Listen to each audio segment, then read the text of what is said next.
have you ever had this happen before? We have a hose barb and a rubber fuel line made for the correct size.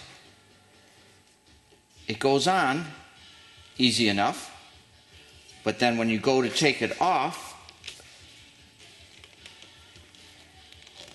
there is practically no way to get it off, even when it's brand new. Now sometimes you can get it off, but I'll work this one off. There we go. Now, watch what I'm going to do. I have some grease here, and I'm simply going to dab it on there. And let's try this again.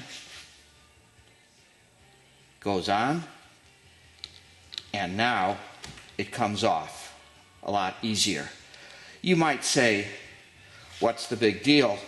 The big deal is, if you want a chance of removing a hose off of your fittings 2 years, 5 years, 10 years from now, you need to lubricate the inside of your fuel hoses prior to installation.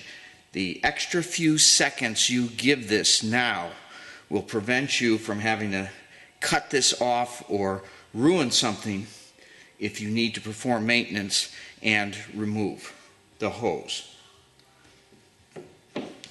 What type of grease should you use?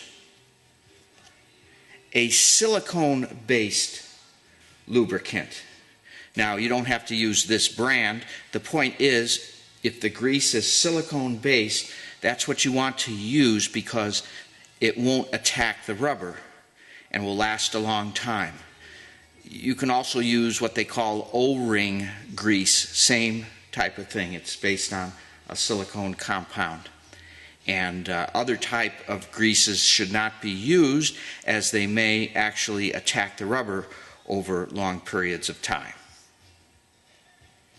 For cutting rubber hose nice and straight without any hassles, I recommend a tubing cutter. This is available at your local home supply store.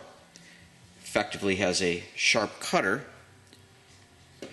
and that way you can make very clean cuts every time, nice and square and straight.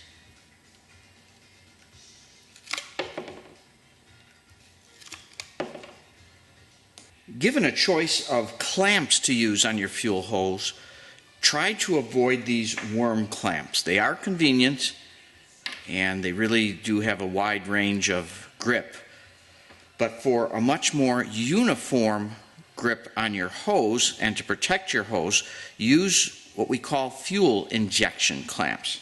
Now, I'm not making up that name. If you go to the auto supply store, they will be labeled fuel injection hose clamps, because that's exactly what they're used for. The higher pressure hoses require a better squeeze, more uniform all the way around, and unlike the worm clamps, those little ridges can't bite into the hose if you use the fuel injected style clamps.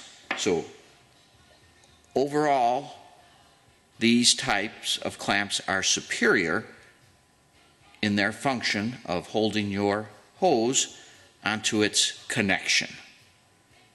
The only downside to these clamps is that they must be selected for the size hose you want to use. There's a lot of dimensions given up here, but in small print it'll say, for example here, fits 5/16 size hose. So the range of grip with these clamps is not as great. You need to order the correct ones for the particular size hose you want to use them with.